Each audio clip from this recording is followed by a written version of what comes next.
What I am suggesting is what Dick Salant had in mind. Reasonable, qualified people sitting down and considering whether or not they perceive a given piece of reporting warrants holding it up to public scrutiny as flawed, as dishonest. And if it is, then let the public know about it.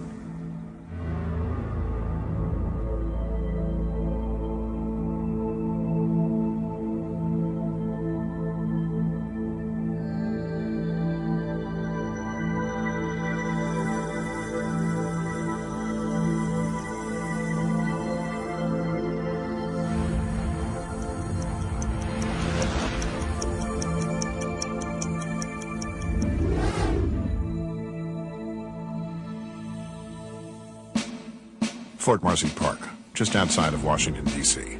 Today it is tranquil, but on July 20th, 1993, a body was found here. Suddenly, this roadside park was transformed into the epicenter of a volatile controversy involving the death of one of the highest law enforcement officials in the land, a man who served the President of the United States as Deputy White House Counsel. The man's name was Vincent Foster. Known for his devotion to his children, Foster made his final public appearance at the University of Arkansas Law School just 2 months prior to his death. Balance wisely your professional life and your family life. If you are fortunate to have children, your parents will warn you that your children will grow up and be gone before you know it. I can testify that it is true. God only allows us so many opportunities with our children to read a story, go fishing, play catch, say our prayers together. Try not to miss a one of them. At first, everyone close to Foster expressed shock upon hearing the news that he had committed suicide. Soon, the White House had developed its own explanation, one that characterized Foster as being deeply depressed about the Travelgate scandal and a mildly critical editorial which appeared in the Wall Street Journal. That official story, although initially balked at by one or two members of the press, was willingly accepted by all others in the media, and the case was quickly forgotten. In addition to his duties as White House counsel, Foster was also the Clintons' personal attorney and was privy to their most personal business dealings. That fact became critical when it was revealed that on the night of Foster's death, high-ranking Clinton aides illegally ransacked Foster's office. Veteran Secret Service officer Henry O'Neill testified under oath that he saw Hillary's chief of staff, Margaret Williams, removing documents from Foster's office. Foster's secretary also testified under oath that the special index to Clinton's personal business papers had disappeared from Foster's office file as well. What was Foster working on in the days before his death? What knowledge did he possess that was so worrisome to the Clintons and their associates? These questions have yet to be answered.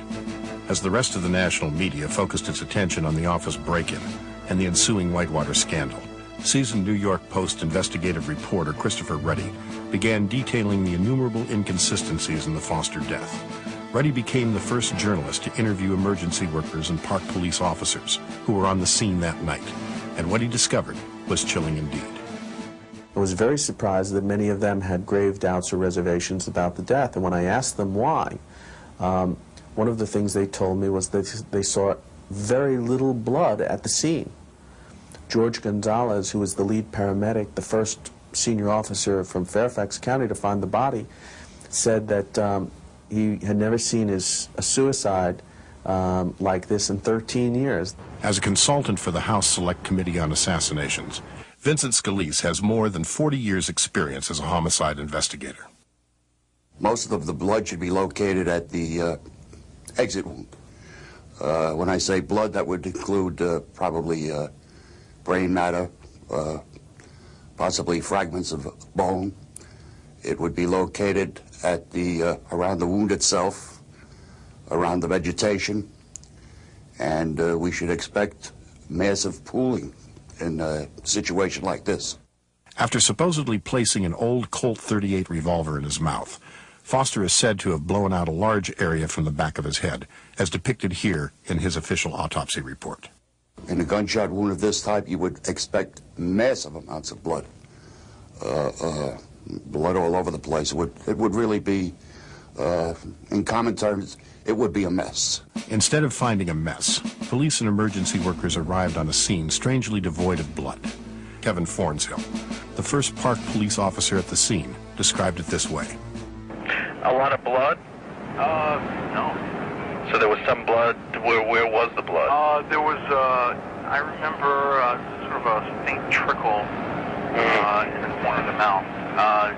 Dry and just like something you might get from maybe biting your tongue inside your mouth. I see. So it wasn't even running at that point? No, just a very small trace of dry blood. One of the more astounding things I learned was from Corey Ashford, the EMT worker, the emergency worker that put Foster's body into a body bag to help remove it from Fort Marcy.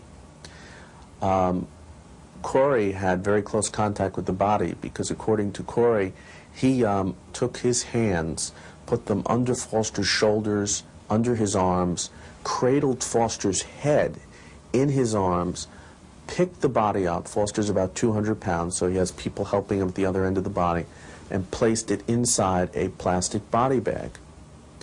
So Corey, therefore, should have a very good memory of what took place and what he saw. And I was astounded. I had a taped interview with him. He said that he didn't see any exit wound. That was the one that picked up the body. You picked up the body. Was the body already in plastic when you picked it up? No, we put it in the bag. I see. In terms of blood, was there an exit wound in the back of the head? Do you remember? To be honest with you, I did not see any blood or an exit. But a lot of people have commented that there wasn't much blood in this one. There was no blood. I didn't see any blood. You didn't see any? And there were no pools of blood or anything like that? No, there was no blood. You would expect to see large amounts of blood, brain tissue, possibly bone matter that would have exited from the rear of the head, because the exit wound naturally is much larger than the entrance wound. Later, Ashford was interviewed by the FBI. He didn't deny this. He even went further. He said that not only did he not see any blood, that after the task, he didn't even bother washing his hands. It's unheard of. I've never seen anything like it before. This would indicate to me that this did not take place at that location. It took place someplace else. EMT worker Corey Ashford was not alone. Of the more than 20 people on the scene that night, no one saw any blood or tissue in the area surrounding the body. Upon his return to the fire station that night, Ashford classified the death in his official report as a homicide. Likewise, EMT worker Richard Arthur told the FBI Foster could not possibly have killed himself, citing a wound in Foster's neck, which was totally inconsistent with suicide. Photographic evidence, as well as at least 3 other emergency workers testifying under oath, would eventually confirm Arthur's claims. The official suicide in the park ruling was a hoax. Reddy's reports in the New York Post had a devastating effect. As a result, the Justice Department announced that Special Counsel Robert Fisk would be conducting a full homicide investigation into Foster's death. Reddy had earlier gained notoriety after breaking a story exposing a fraudulent taxpayer-funded PBS documentary entitled Liberators. As confirmed by New York Magazine and the New Republic, the Liberators story had indeed been fabricated. Reddy received high praise for his investigation, which led to the unprecedented action by PBS to withdraw the film. Especially thankful were the African-American soldiers who had been so maligned by PBS. Chris Reddy found out that this was an absolute lie. He spoke to officers in my unit. He spoke to me. He read books. I don't know how they thought they could camouflage his lie. Purple Heart winner E.G. McConnell was one of those who had been featured in the documentary. Chris Reddy really brought it to the attention of the public. Over 3,700,000 people saw this movie on television. Then it had a companion book telling the same lie.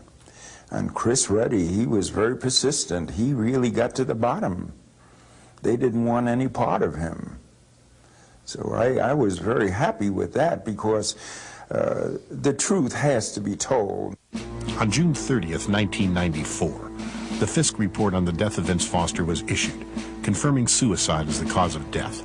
The report was praised by the national media, the Justice Department, the President, and nearly every member of Congress, Republican and Democrat alike. Ruddy quickly responded to the Fisk report by pointing out dozens of areas where Fisk had misrepresented testimony, fabricated evidence, or simply lied. Ruddy also noted that Fisk had engaged in a cover-up by exempting the investigation from a grand jury. Aware of the escalating cover-up, journalist Ambrose Evans Pritchard, Washington correspondent for the prestigious London Telegraph, joined the investigation. Critical information was simply left out of the final Fisk report. It's quite clear that Robert Fisk was systematically suppressing evidence. And what we've discovered is there's been a pattern of misrepresentation of witness statements by the original crime scene witnesses. Everything of significance that they saw was eliminated from the final Fisk report. As a result of the reporting of Christopher Ruddy, Ambrose Evans Pritchard, and others, Robert Fisk's secret ties to Bill Clinton were made public. In addition to his own ties to the Whitewater scandal, Fisk had worked closely with President Clinton in the unprecedented scheme to fire FBI Director William Sessions and replace him with Louis Freeh. Sessions himself has charged that his firing the day before Foster's death led to a seriously compromised investigation. Subsequently, a three-judge panel fired Robert Fisk on August 4th, 1994, and replaced him with Kenneth Starr. Ruddy continued to report for the Pittsburgh Tribune-Review, contacting more eyewitnesses and uncovering evidence which implicated the Park Police, the FBI, Robert Fisk, and even Kenneth Starr's office in the cover-up of Foster's death. On December 13th, 1994, this secret confidential White House memo was drafted, which detailed the myriad of scandals facing the Clintons, along with the attorneys assigned to defuse each scandal. Among the highest of Clinton White House concerns was Foster's death. According to the memo, Christopher Ruddy had been singled out for neutralization. The White House had prepared a task list of things, all these problems that were cropping up, the scandals that were embarrassing them. And the only journalist named in this long list of items was Chris Ruddy. This obviously shows the White House was very much concerned about what Ruddy was doing. According to the secret memo, the White House planned to smear Ruddy using the press, with attorney Jim Hamilton coordinating the effort. Described in the memo as a White House surrogate, Hamilton was none other than the Foster family's own attorney. Shortly after the memo was drafted, Ruddy received a call from 60 Minutes. Mike Wallace's assistant producer called me and asked if I would cooperate with 60 Minutes in producing and in their research and producing a segment on the Vince Foster case. And he was very clear and explicit in stating that the reason why 60 Minutes and Mike Wallace wanted to do this was to get to the unanswered questions, to tell the American public all the facts about this case and why it was problematic. That it wasn't intended to be a criticism of me and other people that had been pursuing the truth on this story. Ruddy agreed to help 60 Minutes with their investigation. At the time, he was unaware of the secret White House memo and had no idea he was being set up. What really happened to Vince Foster? Did President Clinton's friend and Deputy White House counsel kill himself, or was he murdered? Foster's body was found in Fort Marcy Park outside Washington more than 2 years ago, but still, we read stories about his death almost every day, and just as often viewers write or call asking us to investigate. So we have taken a look at what really happened to him and what kind of a man he was. Not surprisingly, when the show did air in October of 1995, it was Jim Hamilton who appeared as Ruddy's chief critic. The overwhelming evidence is that he took his life there. Everybody that has looked at this, Mike, every professional body, every government body has made that conclusion.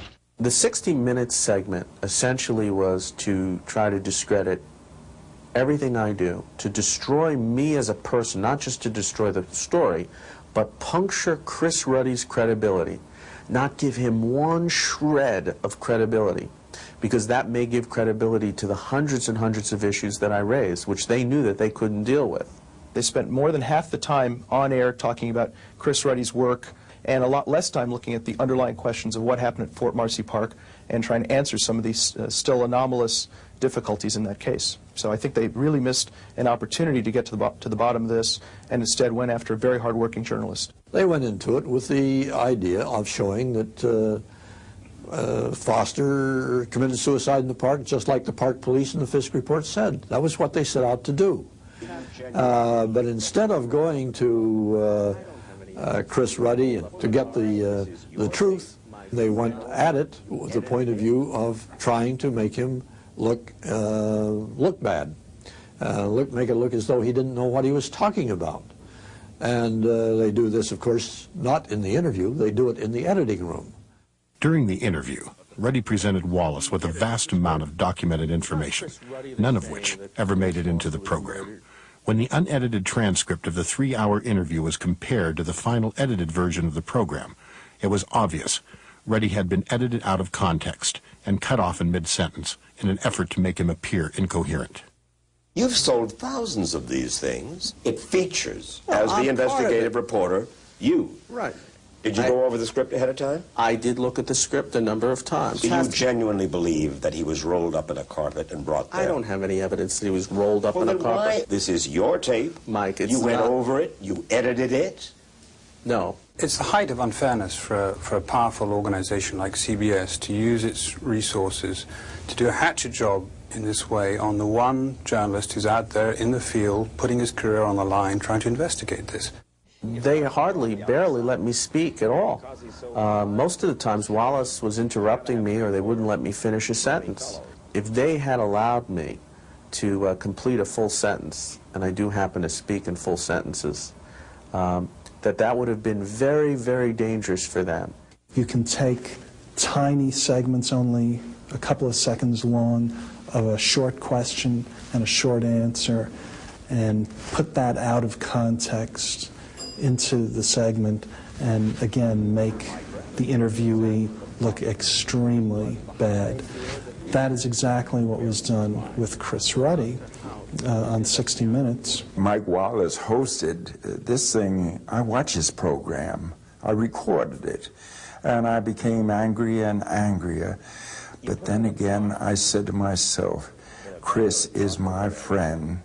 I know this is a shameful thing to be humiliated like that on TV, but eventually the truth will rise up above and we'll all know, everyone will know what's going on. I think the proof of the pudding in regard to Chris Ruddy was that very shortly after the 60 Minutes piece aired, Chris Ruddy was on Accuracy in Media's television program, The Other Side of the Story. Now that was live, and in that piece, Chris was extremely sharp. It was obvious that he knew the Vince Foster case inside out. In fact, George Gonzalez, see, what did he say? Well, George Gonzalez, the lead paramedic, had never seen so little blood for a gunshot wound. Corey Ashford saw no blood, didn't use gloves, didn't wash his hands after the incident. Arthur had the same conclusion, there was little blood. Mike Wallace kept on saying, well, there's been all of these different investigations, FBI Fisk and Congressman Klinger. What he didn't want to tell his viewers was this, that the day before Foster died, William Sessions, the head of the FBI, was fired. Foster was found dead the next day. Sessions, in a statement to me, charged that this led to a, quote, compromised investigation, unquote, into Foster's death. Mike asked me to fax Sessions' statement to him. I did it. He didn't want you to know that because if the original investigation was compromised, we know the park police, who have no experience really in dealing high-level homicide cases, if the original one was compromised, all the rest of them are in doubt. It was very, very impressive the way that he came off on camera, but that wasn't taped and then edited by producers. So all in all, the 60 Minutes piece, really, the long and short of it is, it was a hatchet job. As we replay this portion of the broadcast, take note of the excessive number of edits which were employed by 60 Minutes, keeping in mind that each edit represents an area where information has been deleted. Notice that both Ruddy and Wallace get cut off in mid-sentence, and that Wallace's arms are in a different position in each scene, a clear indication that the shots did not occur in real time. What remains is a conversation that in reality never took place, as depicted here, but was created in the editing room of CBS. Chris Ruddy is not writing that the body was removed. Who's Jack Wheeler? Is he a reporter? He's a columnist for the Strategic Investment newsletter. What's his specialty? I don't know. Is he an investigator? No. Is He was a narrator for the film, just as much as you were a narrator. You know, maybe he doesn't know as much about the case as I do or as you do, that he was just reading a script. You've sold thousands of these things. It features, Well, as I'm the investigative reporter, you. Right. Did you go over the script ahead of time? I did look at the script a number of times. Do you genuinely believe that he was rolled up in a carpet and brought there? I don't have any evidence that he was rolled up in a then carpet. why? This is your tape. Mike, it's You went not- over it. You edited it. No. This is why so many people who are knowledgeable about 60 Minutes techniques refuse to go on and do interviews with him. Offered to go on, we'll do it live, but we're not going to let you edit the film in a way that will distort what we have to say. And that is precisely what they did in this case. In addition to the attack on Ruddy, Wallace went after 2 videos that had been produced dealing with Foster's death.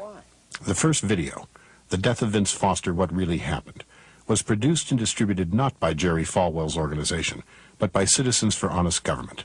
This is how the title sequence appears in the actual video.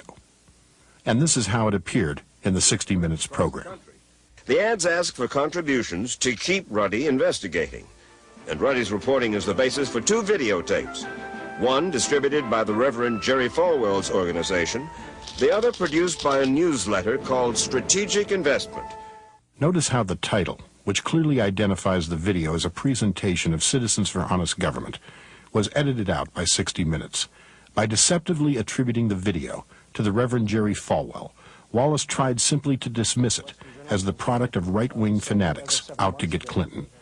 And you believe that it's simply a cynical attempt to go after Bill Clinton? To show the administration in the least favorable light. The same holds true for the second video, produced by James Davidson of Strategic Investment, one of the country's most respected financial newsletters. In this case, 60 Minutes deceptively failed to inform its audience of Davidson's background. Jim Davidson was a big-time contributor to Bill Clinton. He gave the maximum in a campaign contribution to Bill Clinton in his 1992 campaign for president. He was in communication with Bill Clinton for years. It's very difficult to believe that Jim Davidson is somebody who was out to get Bill Clinton. Even though 60 Minutes knew, Strategic's distributor, the Western Journalism Center, sold only 1,000 videos and had made $30,000. The program falsely reported they had earned $500,000. The Western Journalism Center says, as of several months ago, that they had made about $500,000 off their endeavors dealing with the Foster death. When 60 Minutes repeated this segment in the summer of 1996, this outright lie had been quietly edited out. Yet Wallace failed to tell his audience why. They implied very strongly that the reason that we were pursuing this case and trying to develop a public concern about it was that this was all a money-grubbing activity and that we'd made vast amounts of money allegedly selling a video on the point.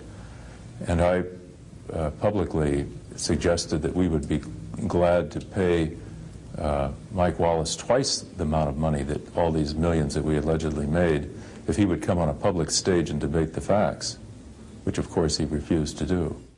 The Strategic Investment video detailed Ruddy's reporting and also included a statement based on a story which first appeared in the Boston Globe that Vincent Foster was left-handed.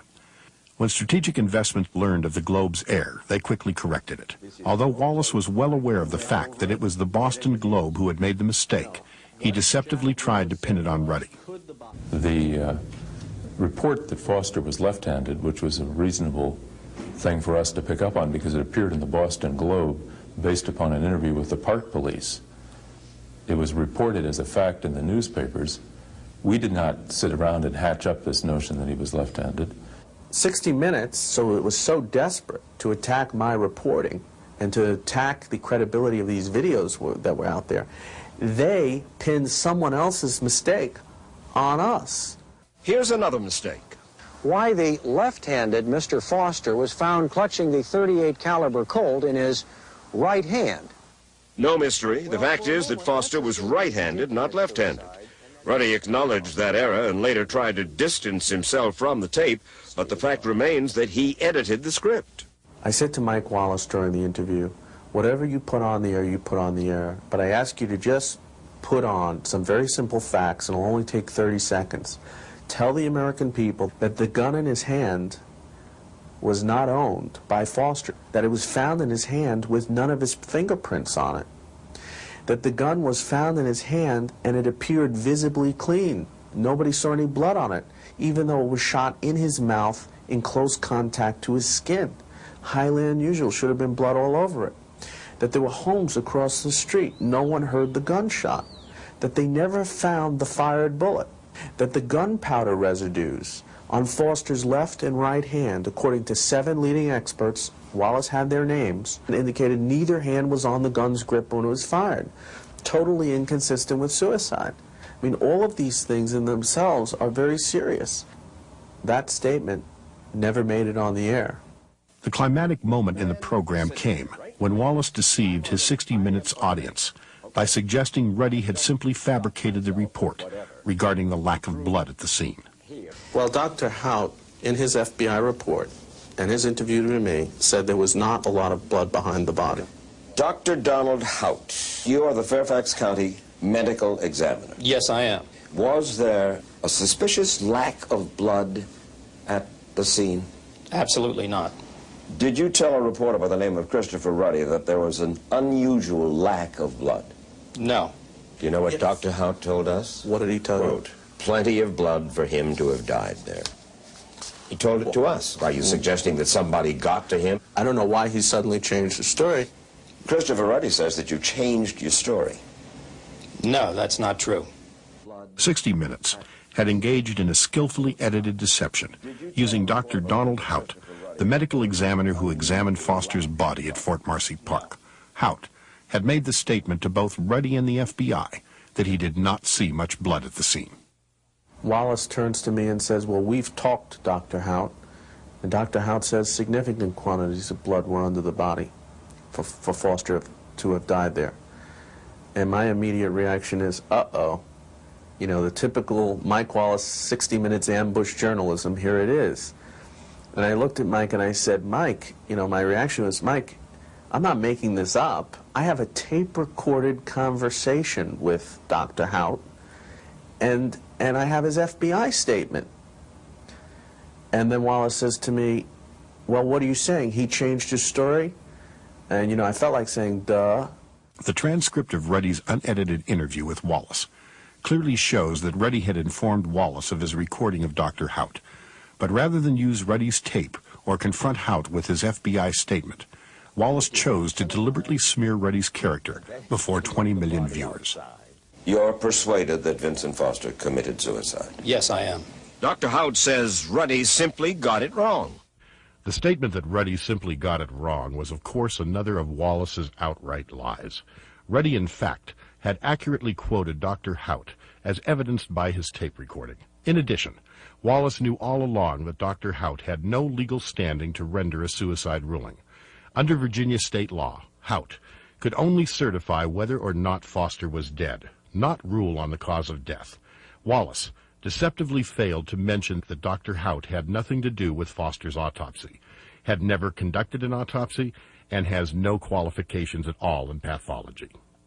When I examined the transcripts of the 60 Minutes broadcast, what astonished me was the way they treated Chris Ruddy. In particular, they made it sound as if he had misrepresented what Dr. Hout, the first doctor at the crime scene, had told him. In fact, Dr. Hout had told me exactly the same as he told Chris Ruddy, that there was very little blood at the scene.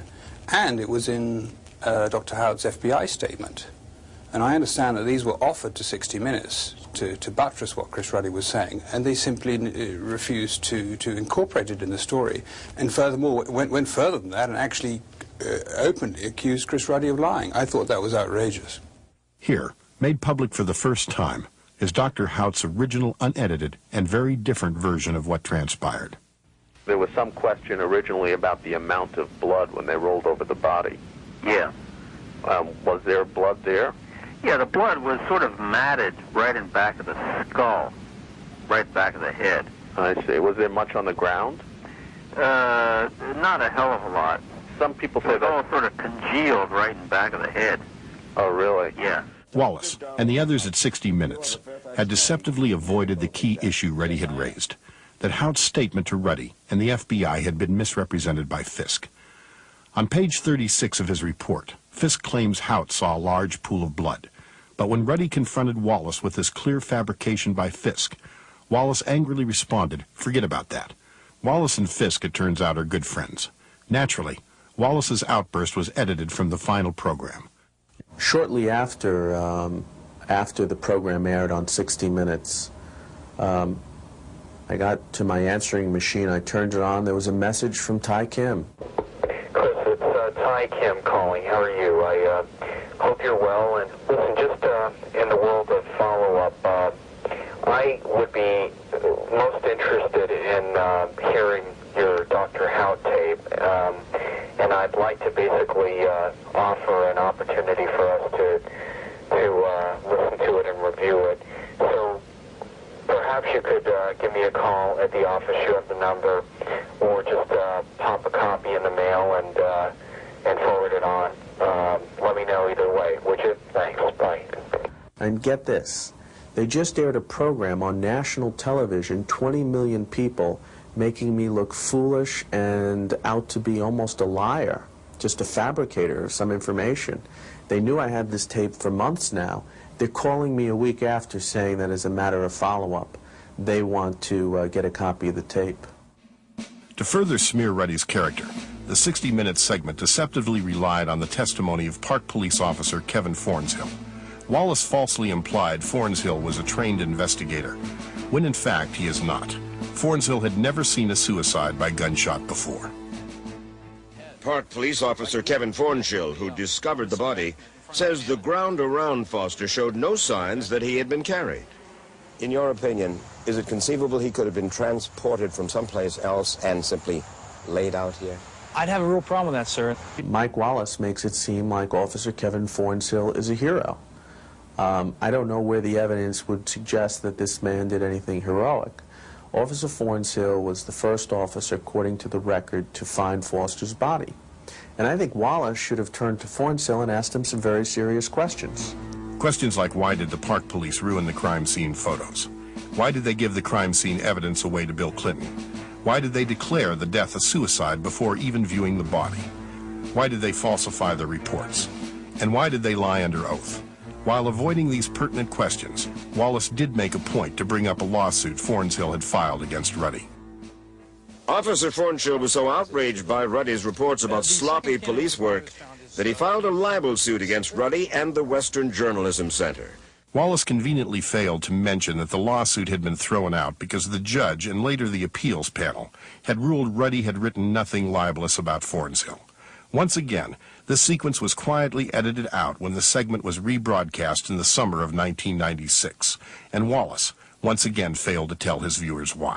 The suit itself, in my view, was ludicrous. We were sued, along with Chris Ruddy, for libeling this man. We didn't even mention him.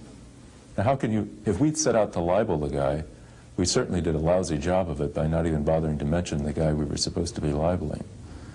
And it seems to me that it was more than slightly suspicious that this man apparently had enough money to hire aggressive lawyers to sue us for publishing something in a privately circulated newsletter which he would not have seen under the normal course of circumstances because he was not a subscriber. So where, first of all, did he ever find out that we'd written anything? Secondly, having found it out, who paid for his legal expenses? Wallace didn't bother to interview any of the dozens of emergency workers or eyewitnesses who had evidence contradicting the official version of events.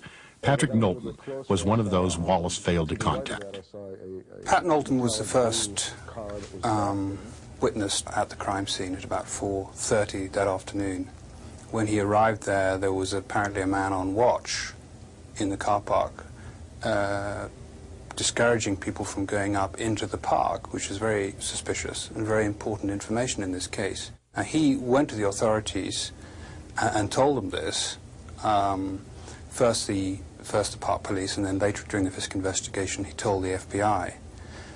The FBI wrote this up in their report, but it was completely omitted by the final Fisk report that came out. It made no mention that there was a suspicious man on watch in the park. I told him about the man that was in the car. He was acting very suspicious. I told him that without a doubt I could easily identify this person if they gave me a photo spread or a lineup. I could easily pick the guy out without a problem. I was extremely disturbed by the way the Starr investigation dealt with Patrick Knowlton when he was subpoenaed to appear before the federal grand jury. In the first place, he came under intense harassment for 2 days, starting on the day in which he received his subpoena. Now, that's a very closely guarded secret that a subpoena had been issued.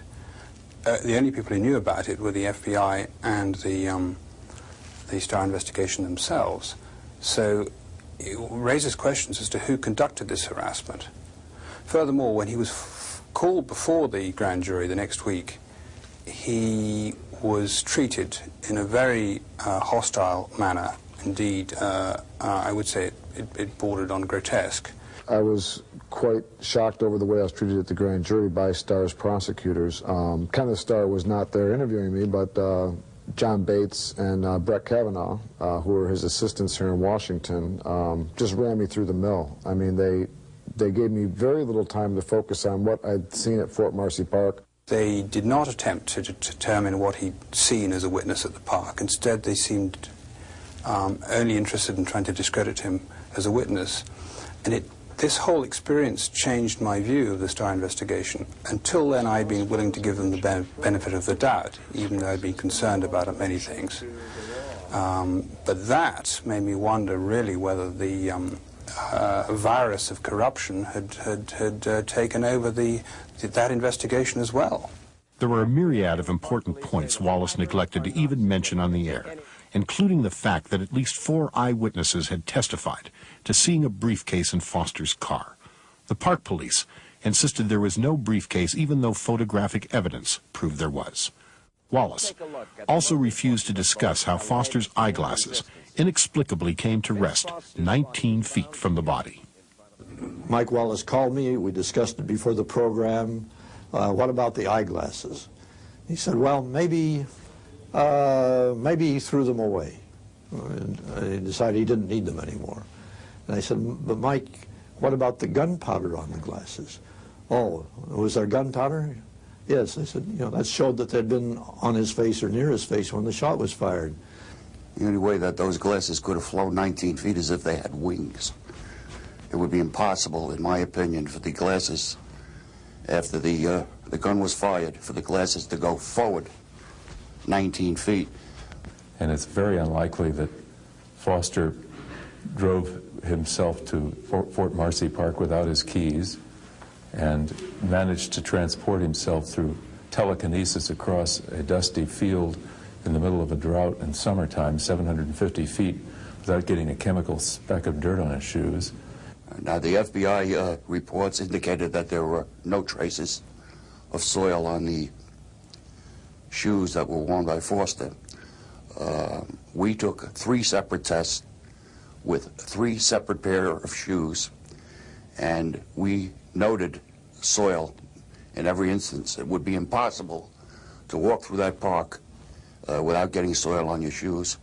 As a matter of fact, you could see it visibly, and the FBI went through the trouble to say that microscopically they could find no traces.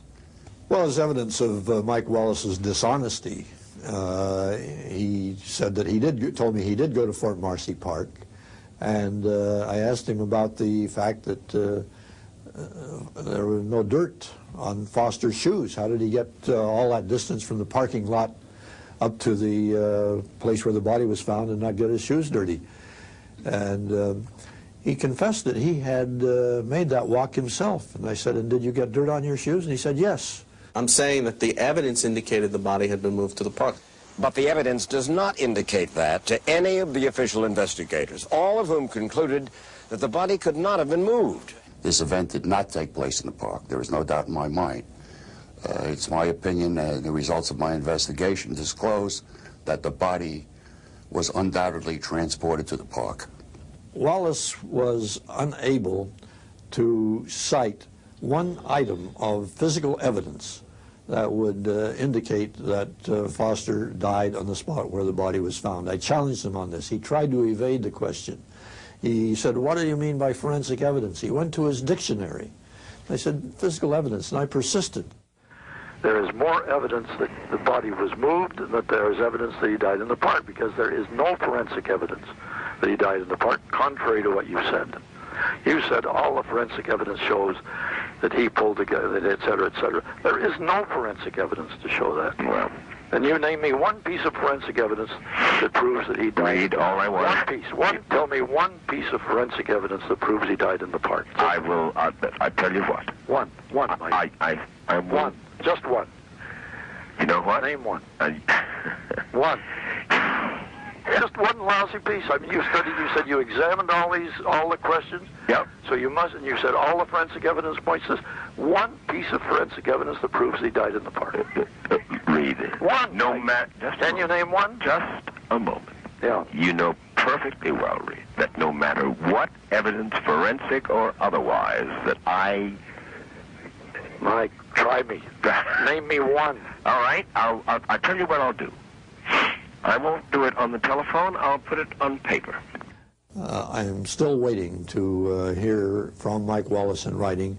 Wallace also deceptively claimed the reason all of Foster's clothes were covered with carpet fibers is because the park police placed them in the same evidence bag which resulted in cross-contamination. And since all of Foster's clothes were put into one bag, all of his clothes would probably have fibers on them. Mr. Wallace's statement about the carpet fibers being cross-contaminated because everything was placed in one evidence bag simply does not hold water. It makes no sense whatsoever, because Mr. Foster's jacket and I believe his tie were found in the auto, and they also had carpet fibers on them, and they were not in the same bag. In addition, Wallace failed to tell his audience that the so-called suicide note, found without fingerprints and torn in the bottom of Foster's briefcase, had been ruled an obvious forgery by leading handwriting experts. If we compare the formation of the cursive capital I here on the question document to the formation of the capital I here on the known document authored by Mr. Foster, we can plainly see it is not the same. It's an entirely different letter formation. I have never seen a situation where a note or a piece of paper could be ripped up into 27 or 28 pieces, leaving no traces whatsoever of fingerprints, unless, obviously, a person wore gloves or took precautions not to leave fingerprints. There were no fingerprints on the note. And we're to believe, I suppose, that Foster sat down in July, put on gloves to write a suicide note, and then ripped the thing into 28 bits and kept one of them, which would have had his signature, we presume. And the fact that the American people can absorb this nonsense is dangerous. We're becoming more nonsensical by the moment as we put up with this cover-up and the crime that it's designed to hide. Wallace also refused to disclose the discrepancies regarding exactly when the White House was notified of the death. Well, I've believed for a long time that the White House got an early tip-off about the death. The official time of notification was 8:30. I think there's a lot of evidence to suggest they knew probably by 7 o'clock. In which case, why did they falsify the documents? There must have been some purpose behind this. What did they do with that window of time? Did they in fact search Foster's office during that period? Rather than investigate these matters for themselves, 60 Minutes relied on the statements of Republican Congressman William Clinger, falsely implying that Clinger had conducted a thorough homicide probe with a full committee. Congressman Bill Clinger, the Republican leader on the Government Oversight Committee, launched his own investigation into Vince Foster's death. After several months, Clinger and his Oversight Committee staff concluded that Vince Foster had indeed killed himself. You're satisfied that Vincent Foster killed himself? I am, and I really feel that I perhaps have had exposure to more of the information involving that death than any other member of Congress. Congressman Clinger, who's the chairman of the Government Reorganization Committee in the House, told 60 Minutes that he knows more about this subject than any member of Congress. And although I have high regard for Representative Klinger, he never interviewed the confidential witness, although he had an opportunity to do so, and he never read his sworn deposition, which was verified. Mike Wallace went into great detail during this interview about how the gun was found in Foster's right hand. He said that critics of the investigation incorrectly stated that Foster was left-handed. Well, that misses the point entirely. When the confidential witness discovered the body, he looked very carefully. He was within 18 inches of Mr. Foster's face. He looked very carefully, and he saw no gun in either hand. They went to authorities. They went to William Klinger. He was very important, Congressman Klinger. Why? Because he's a Republican. So he signed on to the Fisk report, and he became Mike Wallace's authority as being the person who validated the report and proved that Ruddy, who had done the investigative work, must be wrong. A very dishonest production, but reasonably typical of a lot of the work 60 Minutes does. The pictures that you saw of his body, did they tell you anything? Most critical picture, again, for me, is the indentation on his thumb, because this particular weapon recoils in a way that puts an indentation in your thumb. Now, it would be almost impossible to recreate that. You would not get a mark on the thumb simply from pulling the trigger. That's not going to leave a mark on the thumb. What might leave a mark on the thumb would be the fact that the gun had laid in that position and in that area on the thumb for a certain amount of time, which might cause some sort of a mark or an indentation. But certainly, simply not from pulling the trigger. I've never seen anything like that. They used a Republican congressman who, as far as I know, has no experience dealing in homicide investigations as their main forensic expert. I mean, it's laughable if you really look at that program. Consider for a moment the 4 so-called experts chosen by 60 Minutes to confirm the suicide ruling.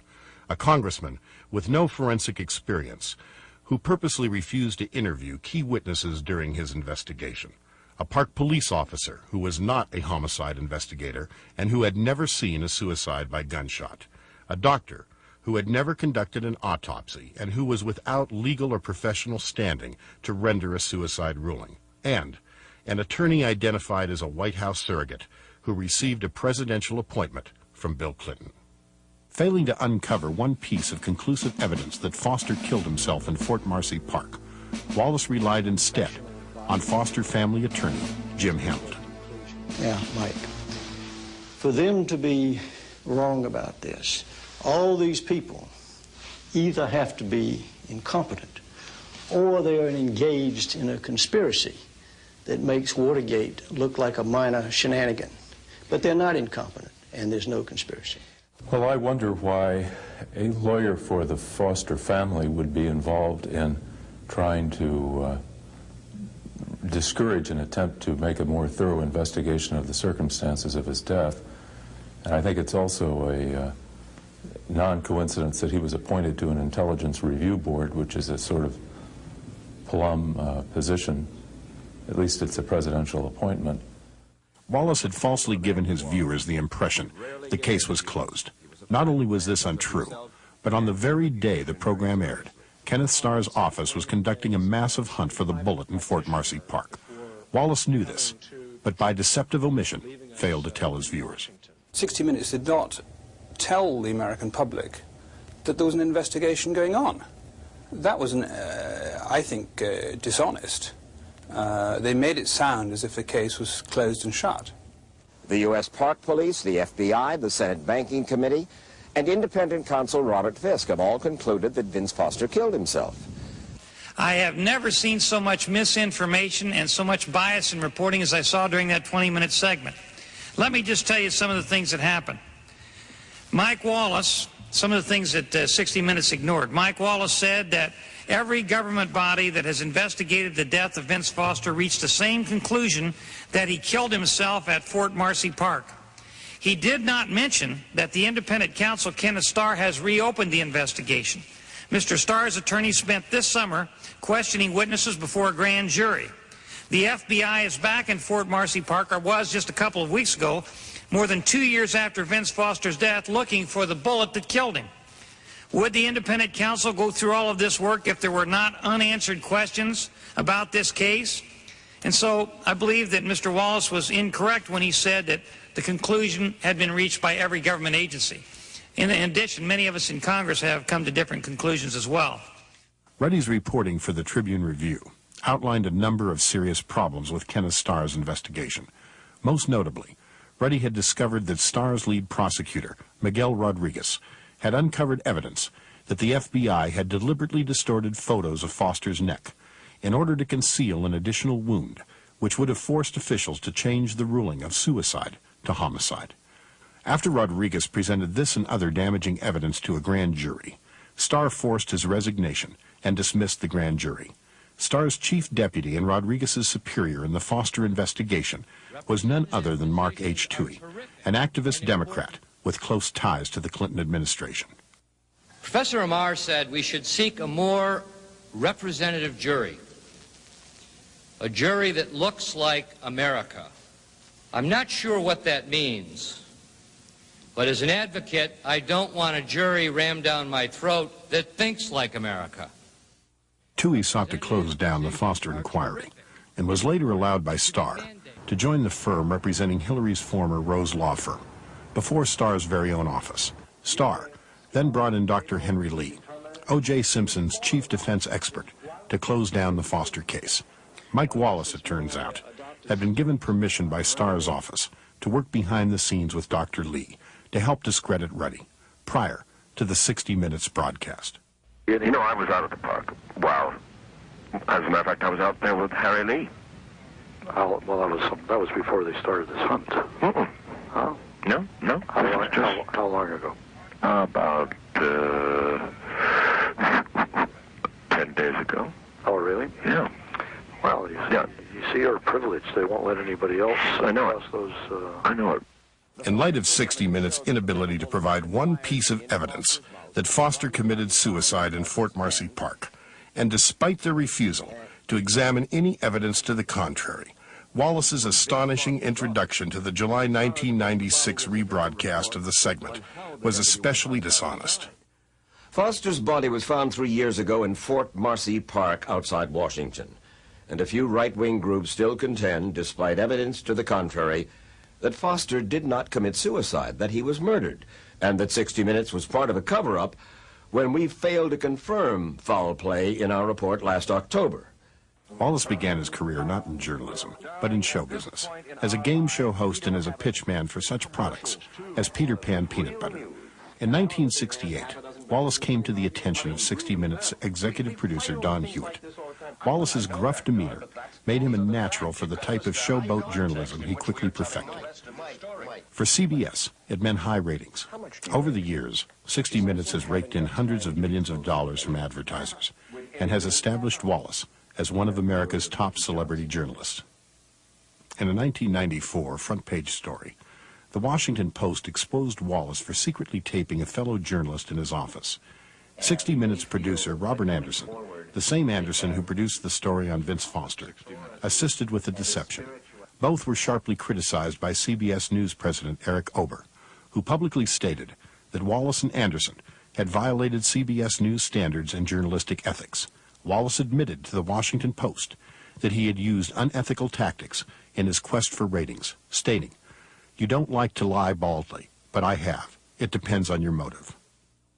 Tonight's honoree considers himself guilty of malpractice. Nonetheless, you may have read that it was with my knowledge and consent that we placed a tiny hidden camera in the drapes of my office to catch on videotape the answers to my questions by a female reporter who had agreed to talk to us on the record. What she hadn't agreed to was to go on camera. Unfairly, unethically. We decided we knew better, and so we taped her, though she didn't know it. We were certain that once she saw herself on the tape, she'd agree to let us use it. Malpractice? Absolutely. We had lied to an interviewee. A much bigger scandal erupted in 1995 when Wallace lied about an interview he had conducted with a so-called disgruntled tobacco employee. Wallace, in an attempt to attack the Brown and Williamson Company, claimed the company's former employee was a credible and objective source. It was later discovered the employee was, in actual fact, a paid consultant on the 60 Minutes payroll, and Wallace had known it all along. Why did you hire the source from B&W, Mr. Weigand, as a $12,000 consultant? And do you condone paying sources? No, we do not condone paying sources.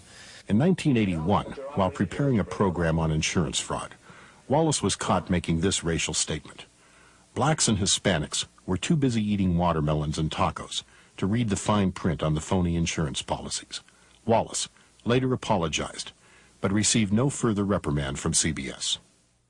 I think it's amazing that a guy like Mike Wallace, who's considered an open-minded, decent, warm-hearted liberal, would refer to blacks and Hispanics as eating watermelons and tacos and therefore are too busy doing that to read insurance policies.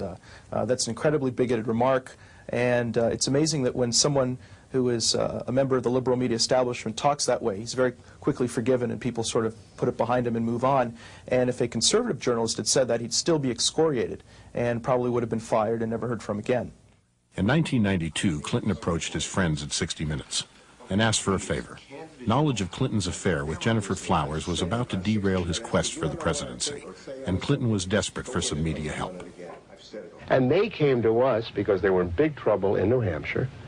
They were about to lose right there, and they needed some first aid. They needed some bandaging. What they needed was a paramedic. So they came to us, and we did it, and that's what they wanted to do. When I told Tim Russert that I was persona non grata at the White House, he said, "Why?" I said, "The Jennifer Flowers interview." He said, "You got him the nomination." I said, "I know that." As far as I know from the conversations I've had, Bernie Nussbaum knew that, Gergen knows that, Lloyd Cutler certainly knows it because Lloyd had a hand in his coming on there that night. You know, it was strong medicine, the way I edited it. He was a very sick candidate. He needed very strong medicine. And I'm not in the business of doctoring candidates, but he got up out of a sickbed that night and walked to the nomination. Are you prepared tonight to say that you've never had an extramarital affair? That allegation is false. She was terrified. You know, an average person... Jesus, Mary and Joseph. Wallace had boasted on national television of his friendship with Bill Clinton and has provided the Clinton administration with unbelievably favorable coverage. In return, Clinton has given 60 Minutes unprecedented access to the White House. The way that the 60 Minutes is motivated is a question that should be raised in the minds of people. I don't believe in random incompetence at high levels of a profession like the news media. People don't become randomly incompetent at that level. They make a choice for a reason. And I think of the reasons why people make choices, and they normally involve some inducement about what they're trying to accomplish. It may be that they have some strong commitment to the Clinton administration, which is apparently true because Clinton has gone on 60 Minutes at many points when his political career was at jeopardy and has been bailed out by their softball questions. I mean, starting back from the primary in 1992. The team of Wallace, Anderson, and Hewitt have continued to present false information to the American public and cover up the abuse of power in Washington. In April of 1997, Wallace treated his viewers to an extremely sympathetic profile of Webster Hubbell, the former Associate Attorney General of the United States, who had just been released from prison after serving 18 months for mail fraud and tax evasion. Hubbell, a close friend and confidant of the Clintons, had reneged on his plea agreement with Kenneth Starr, refusing to cooperate with the investigation. Hubbell had also given two completely opposite accounts of Foster's last days to the FBI and Senate investigators. At the time of the 60 Minutes interview, Hubbell was under investigation by a grand jury for refusing to cooperate with prosecutors looking into his possible acceptance of massive amounts of hush money following his resignation from the Justice Department.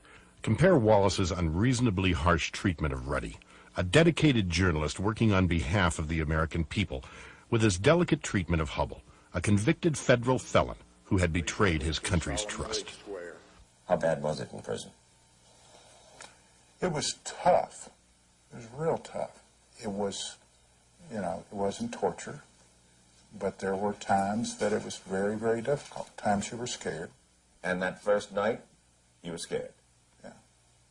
In a recent Playboy interview, Wallace admitted that for years he had sexually harassed his female co-workers at CBS. In the same interview, Wallace admitted to using illegal drugs, even with his own daughter and her friends. Wallace's casual attitude towards illegal drugs may have influenced his own decision to downplay drug charges involving President Clinton and his closest associates. In 1994, after evidence had already emerged documenting Clinton's association with international drug traffickers, 60 Minutes produced a segment featuring longtime Clinton financial backer Don Tyson, president of Tyson Foods. So, if you spend money on politicians, obviously, you hope that you're going to make money because you have spent money on politicians, right? Not to make money, just to make sure that you get a fair shake if you have a problem. And the more money you give, the chances are you're going to get a better shake because they're going to listen more carefully to somebody who's a big contributor. I'd hope so. Anything wrong with that? I don't see it as part of our system, and I believe it's part of my responsibility. Not only did Wallace brush aside Tyson's alleged bribes to Agriculture Secretary Mike Espy, he also failed to mention anything about Time magazine's report about Tyson's pilot, who admitted under oath to transferring cash from Tyson to Clinton.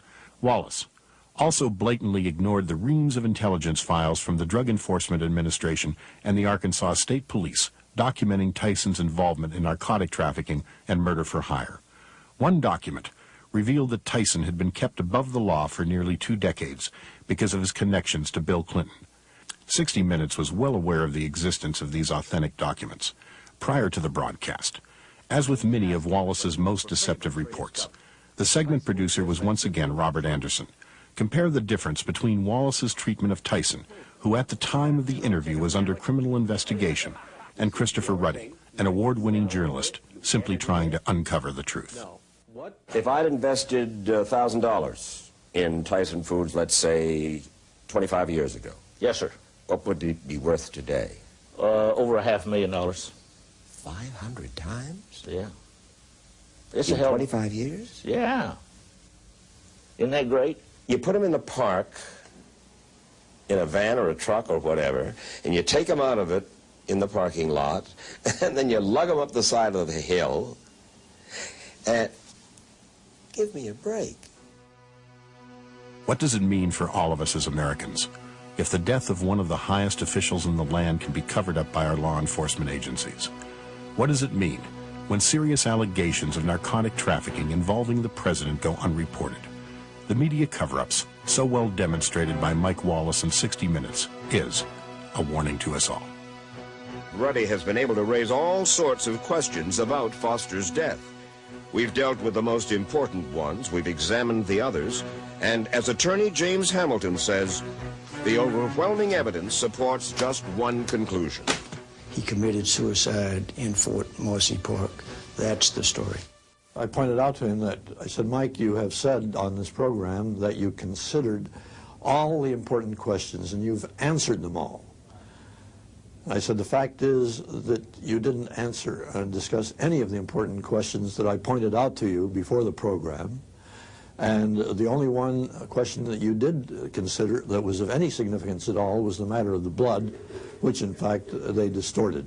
One of the reasons why I've pursued this story with some determination for a couple of years now is not because it's an interesting investigation, an interesting detective case, but because this is a story about justice in this country.